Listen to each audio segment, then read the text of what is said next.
Doctor Amjad Ali भट्टी एक नए मौजू के साथ हाजिर खिदमत। हमारा आज का मौजू उस्ताद दामन की रोमानवी शायरी। तो आइए अपने मौजू का आगाज़ करते हैं। उस्ताद दामन इश्क के इजहार में बड़े बेबाक थे और अमूमन उनकी शायरी में महबूबा से ज़्यादा मोहब्बत का इजहार अहमियत इख्तियार कर लेता है। उनके यहाँ जज्बा मोहब्बत के इजहार में एक ऐसी वारिफ्तगी, खुद सुपुर्दगी और एक जज्बा बेख्तियार शौक़ है कि पढ़ने वालों का दिल अज खुद खिंचता ही चला जाता है।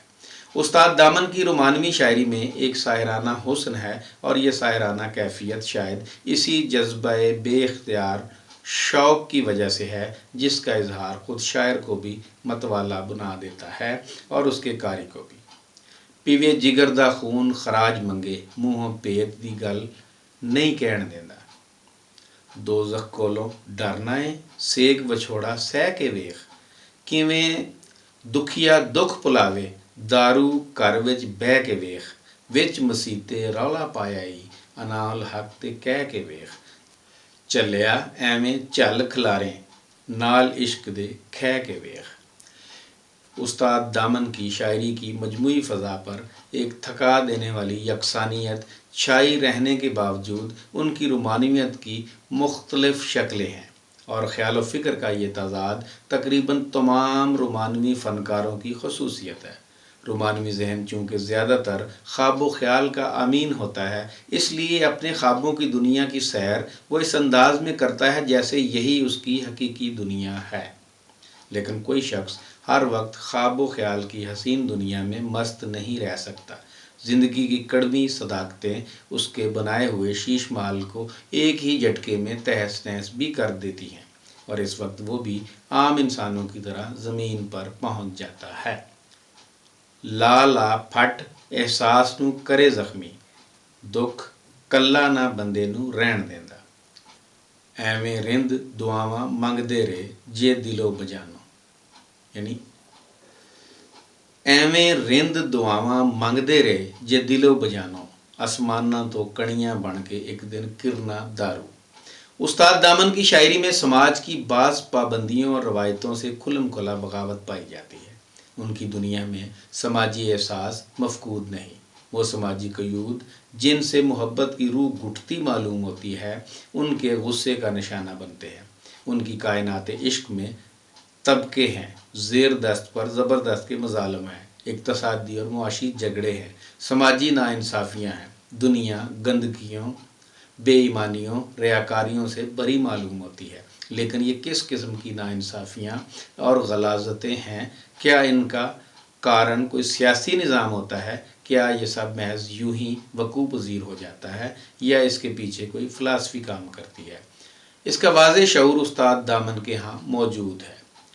समझ समझ के होरां ताईं मैं लेना है कि अपना आप बुझारत बनिया लुक लुक बहंदा है जी हक दी गल सुना दे सब नूं ना भुल्लां हक दी गल सुना दे सब नूं ना भुल्लां नूं सी सोच समझ दी ऐसी तैसी कुट कुट करके पी मर जावां ते मैं खाने दी नीहां दे विच दबना जेकर कदे गवाचां सजनों मैं खाने विच लबना। उस्ताद दामन दरअसल इंतहा पसंद हैं और ये इंतहा पसंदी तमाम मामलात में उन पर गालिब रहती है। खा वो हुस्न परस्ती का जज्बा हो या लज्जत कशी का, फ़रार का जज्बा हो या गुमशुदगी का, हर जगह उनकी इंतहा पसंदी गालिब नज़र आती है। मैं खाने नू मैं आबाद रखना कर बार दा होवे नीलाम ही सही। यही वजह है कि कहीं कहीं उनकी शायरी में रवानी रवश और मस्ती अदा का हुस्न पैदा हो गया है तो कहीं कहीं लज्जत कशी आ गई है। ऐस वेले ते दारू ही काम आवे जेड़ा उदम नू मेरे नहीं टहन देंदा। उनकी शायरी का रिजाई अंदाज़ नज़र उनकी रोमानवी शायरी को एक बेमिसाल नगमा बना देता है। कुछ करने और कुछ कर गुज़रने का हौसला, ज़िंदगी और ज़िंदा दिली का पैगाम दामन की रोमानवी शायरी के अहम पहलू हैं जो किसी भी तरह नज़रअंदाज नहीं किए जा सकते। उस्ताद दामन की शायरी इस मामला में अपना इनफरादी रंग रखती है।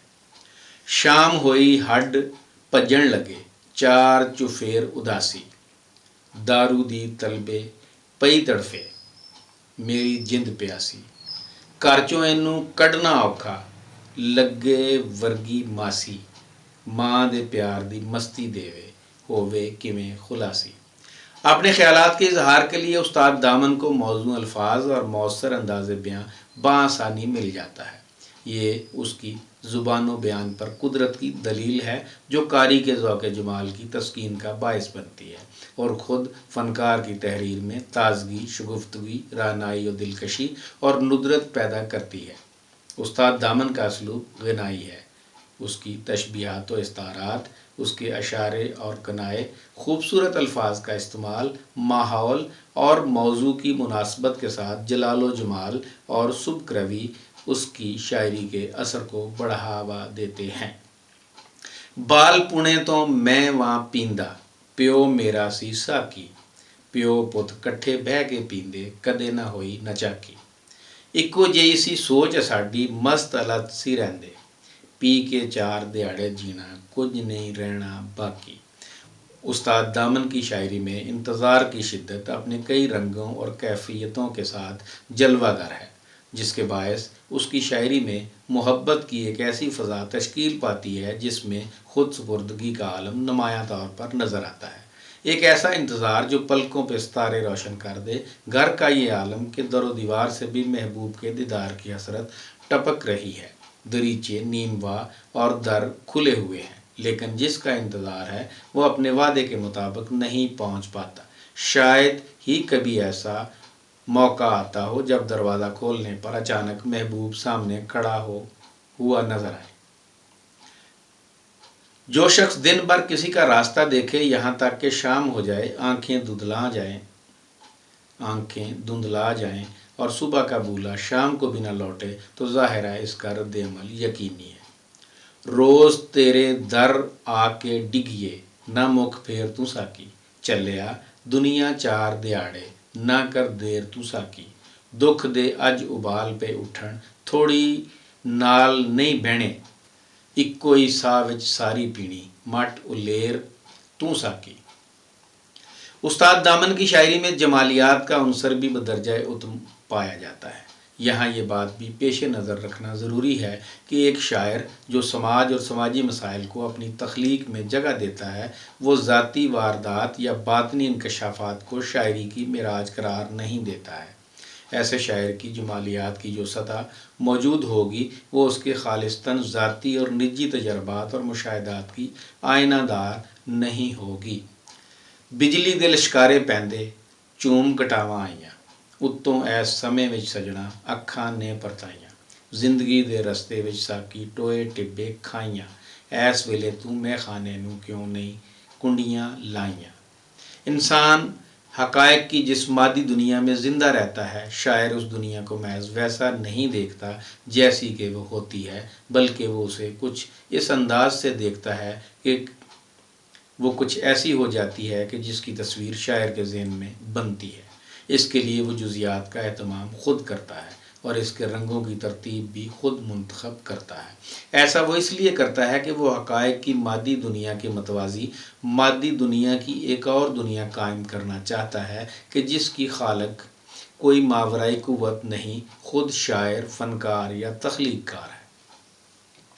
मुल्ला शराब ते नहीं पींदा, पर खून ते किसी दा पी सकदा है।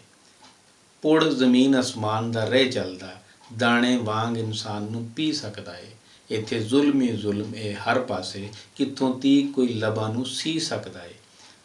बिन पीतियां इस जहान अंदर कोई बेशर्मी जीवे ते जी सकदा है।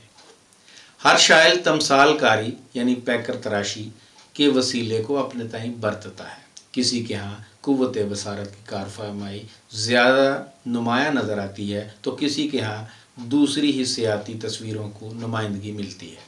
उस्ताद दामन के हवाले से ये बात बजा तौर पर कही जा सकती है कि उनके यहाँ पैकर तराशी का इस्तेमाल कम हुआ है, क्योंकि वो कारी को जज्बा व एहसास की सतह की बजाय जहन और जहनी अमल में शरीक करना चाहते हैं।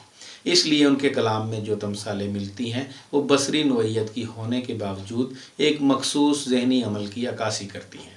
اور یہ عمل جذبہ کی بجائے خیال کی سطح پر مؤثر و متحرک ہوتا ہے۔ مسجد موتیاں دی پاویں جڑی ہوਵੇ، نہیں ہندو تے ایک بھی جاندا، مندر وچ پورے چلک کعبیاں دی، مسلمان دا ایک نہیں جی جاندا، انہاں دوواں تو جڑے پے رہن لڑدے، پلا انہاں دا ایدے کی جاندا، چنگا سی میخانے بنا دیندے، جدا جی کردا او ہوئی پی جاندا۔ مجموعی طور پر استاد دامن کے تخیل پر عشق کی حکمرانی ہے۔ عشق ان کا رہبر ہے اور وہ اس کی رہبری میں اس جہان فانی سے بہت دور نکل جاتے ہیں جہاں حقائق کی کڑی دھوپ کی بجائے تخیل کی سیمی کرنیں ہیں۔ وہ اس خواب نما دنیا اور نور کی وادی میں پہنچ جاتے ہیں جہاں ہر طرف حسن ہی حسن ہے اور جہاں سرود و نور کا کوثر لٹایا جا رہا ہے اور شباب و حسن کی بجلیاں لہراتی ہیں اور جہاں فضا جنت کی طرح رنگین اور تاروں کی طرح روشن ہے۔ میں پینی و شراب چاہنا، حشر تیک نہ جدا سرور اترے، سولی سامنے ہوئے تے صاف آکھا، اتے میں چڑھنا تے منصور اترے۔ استاد دامن کی شاعری میں محض تصوراتی دنیا کی عکاسی نہیں ملتی ہے، وہ آرزو بھی کرتے ہیں اور جستجو بھی اور جدوجہد کی بات بھی کرتے ہیں۔ وہ تخیل پرست ضرور ہیں، اس لیے اپنے حواس کی آسودگی بھی تخیل میں ہی کر لیتے ہیں۔ یہی وجہ ہے کہ ان کی رومانوی شاعری میں گھٹن نہیں ہے۔ آوازار بیزار ہے ہوش کردہ، سانو رہن دے سدا بے ہوش ملا، چیخ چخ چخ بند کر، اساں ہیں آپ منگی، ساکی پاک تے صاف نردوش ملا۔ پھندا فکر دا جذبے دا گلا کٹے، جدوں آ جائیے وچ ہوش ملا، کدے ویلا کویلا تے ویکھیا کر، کسے ویلے تے رہو خاموش ملا۔ یہ تھا کچھ انداز استاد دامن کی رومانوی شاعری کا۔ امید ہے آپ کو ہمارا پنجابی شاعری کے حوالے سے یہ سلسلہ ضرور پسند آئے گا۔ آپ کا بہت شکریہ۔